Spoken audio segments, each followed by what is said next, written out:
আসসালামু আলাইকুম, welcome to Nizam teach. আজকে আমরা আলোচনা করব জ্যামিতির কিছু গুরুত্বপূর্ণ ক্ষুদ্র ক্ষুদ্র নলেজ গুলো দিয়ে, যেগুলো আমাদের একটা উপপাদ্য বা সম্পাদ্য নির্ণয় করতে প্রমাণ করার জন্য খুবই প্রয়োজনীয়। আমাদের এখনো দেখা যায় যারা ম্যাট্রিক পরীক্ষা দিবে, এসএসসি পরীক্ষা দিবে, তাদের দেখা যায় যে অনেকে এখনো তারা সমকোণ ত্রিভুজ বা সমবাহু ত্রিভুজ বা একটা কোণ কিভাবে নির্ণয় করতে হয়, একটা ত্রিভুজ থেকে কোণ নির্ণয় করতে হয়, কোনটা পরিধি, বৃত্তচাপ এগুলো সম্পর্কে জানে না। তো সেই কারণে আমরা আজকে জ্যামিতির ক্ষুদ্র ক্ষুদ্র বিষয় যেগুলো আমাদের উপপাদ্য ও একটা সম্পাদ্য প্রমাণ করতে ও আঁকতে, অঙ্কন করতে আমাদের দরকার হয়, সেগুলো নিয়ে আজকে আলোচনা করব। তো চলুন বন্ধুরা, আজকে আমরা জ্যামিতির ক্ষুদ্র ক্ষুদ্র বিষয়গুলো নিয়ে আলোচনা করি, যেগুলা খুবই অতি প্রয়োজনীয়। সমকোণ, স্থূলকোণ ও সূক্ষ্মকোণ। সমকোণ কি? সমকোণ হলো যে কোণের মান 90 ডিগ্রি, তাকে আমরা সমকোণ বলবো। অর্থাৎ এই যে একটা কোণ, যেটা হলো এ বি সি, একটা কোণ, এই কোণের মান কত? 90 ডিগ্রি। তখন আমরা বলবো যে এটা একটা সমকোণ। অর্থাৎ এ বি সি, কোণের মান হলো কত? 90। তখন আমরা এটা বলবো কি? একটা সমকোণ। সূক্ষ্মকোণ হলো, সূক্ষ্মকোণ হলো 90 ডিগ্রি থেকে ছোট, 90 ডিগ্রি থেকে ছোট, অর্থাৎ লেস দেন, যদি এ বি সি দিই, তাহলে কি হবে? A B C less than,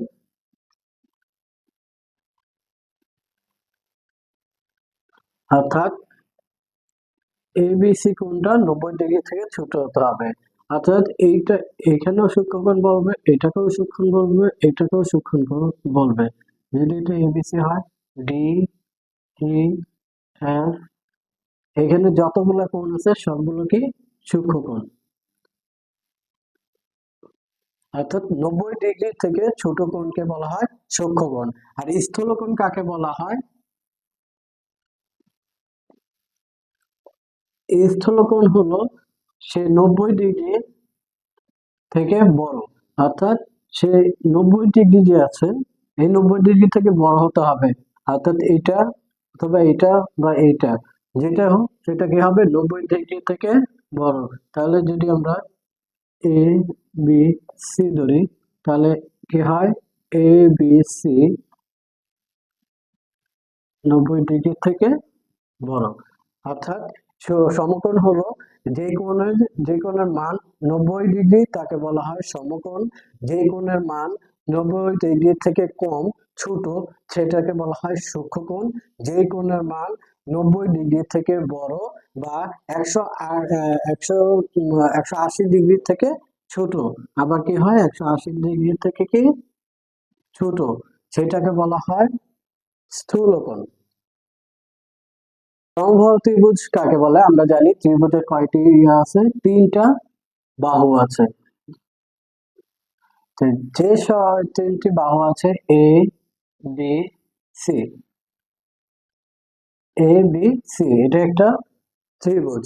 যে তাহলে সমবাহু ত্রিভুজটা হলো যে ত্রিভুজের তিনটি বাহুই সমান, তাকে আমরা সমবাহু ত্রিভুজ বলবো। অর্থাৎ এইটা, এইটা ও এইটা, এ বি সমান বিসি সমান সি এ, যে ত্রিভুজের তিনটি বাহু সমান তাকে বলা হয় সমবাহু ত্রিভুজ। সমদ্বিবাহু ত্রিভুজ কাকে বলে? সমদ্বি মানে দুটো, তাই দুটো বাহু, যে ত্রিভুজের দুটো বাহু সমান তাকে বলা হয় সমদ্বিবাহু ত্রিভুজ। অর্থাৎ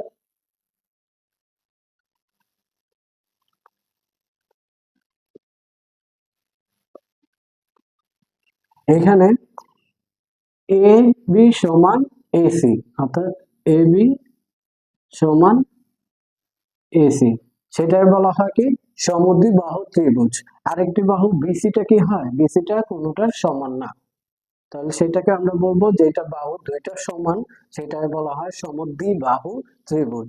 আর বিষমবাহু ত্রিভুজ কাকে বলে? বিষমবাহু ত্রিভুজ হলো কোনো বাহুই সমান নয়, মানে তিনটা বাহুই সমান নয়, তাদের বলা হয় বিষমবাহু ত্রিভুজ। অর্থাৎ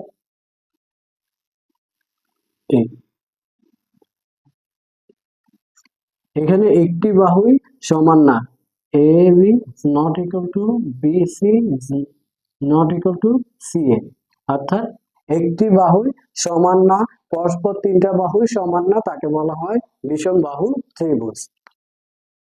সমকোণী ত্রিভুজ হলো যে ত্রিভুজের একটি বাহু সমকোণ, তাকে বলা হয় সমকোণী ত্রিভুজ। অর্থাৎ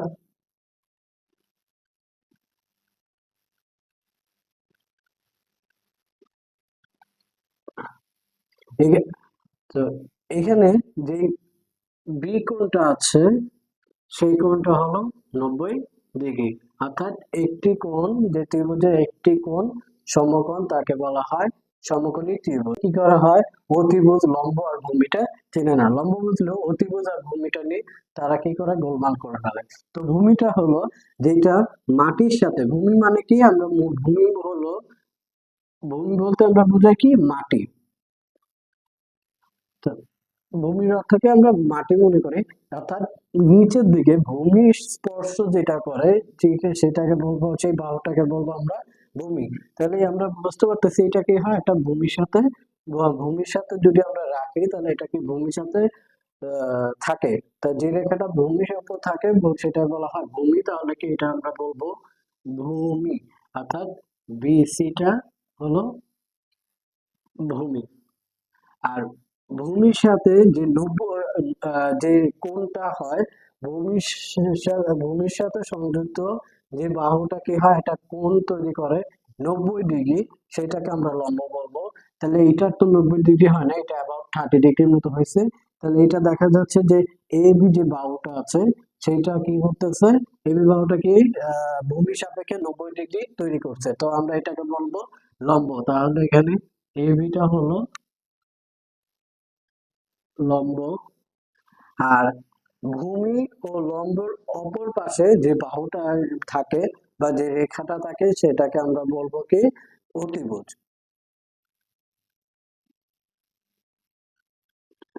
অর্থাৎ ভূমি ও লম্বের অপর পাশে যে বাহুটা থাকে সেটাকে বলবো অতিভুজ। তাহলে এখানে এসিটা কি অতিভুজ।